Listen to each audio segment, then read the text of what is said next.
আমার ছেলেটা আজকে প্রথমবারের মতো আমাদেরকে ছেড়ে অনেক দূরে যাবে। সেখানে 2 রাত থাকবে। 6টার সময় উঠেছি, এখন 7টা বাজে নাই এখনো। আমরা 7:30টায় বের হয়ে যাব। তো এখানকার স্কুলের রুল অনুযায়ী ওরা একটা হচ্ছে যে লিস্ট দিয়ে দেয়, মানে কি কি নিয়ে যাবে, কয়টা ব্যাগ নিয়ে যাবে, সেই অনুযায়ী হচ্ছে এখন মানে প্রস্তুতি চলছে। প্রস্তুতি তো কালকে রাতেই সব শেষ, মানে শেষ প্রস্তুতি। এই যে দেখতে পাচ্ছ, এই যে পানির বোতলটা, এটা হচ্ছে কয়েকদিন আগে থেকেই আমি ফ্রোজেন করে রেখে দিয়েছি।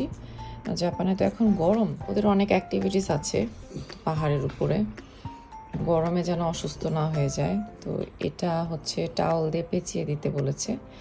হয়তো ওদের যদি গরমে খারাপ লাগে সেক্ষেত্রে ওরা এটা ইউজ করতে পারবে যে কোনোভাবে। এটা হচ্ছে 2টা ব্যাগ, এটা হচ্ছে ব্যাকপ্যাক। এটার মধ্যে একদম খুবই প্রয়োজনীয় জিনিসগুলো থাকবে, যেমন ওর ঔষধ, যেটা মানে সাথে সাথে বের করতে পারবে। আর এটা হচ্ছে বড় ব্যাগটা, এটা থাকবে হচ্ছে বাসের নিচে ট্রাঙ্কে, সেজন্য এটা যখন তখন বের করা যাবে না জার্নিতে। এর মধ্যে মেনলি হচ্ছে যে ওর 2-3 দিনের কাপড় চোপড়, এগুলোই আর কি বেশি।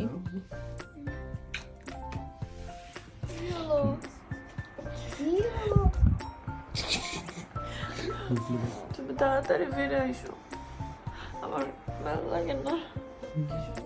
ভালো মতো যাবো, হ্যাঁ যাও।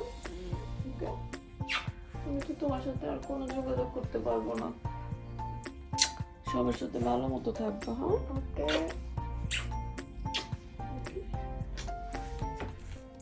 বউয়ের ওষুধটা খাইয়ে দিই, আসো।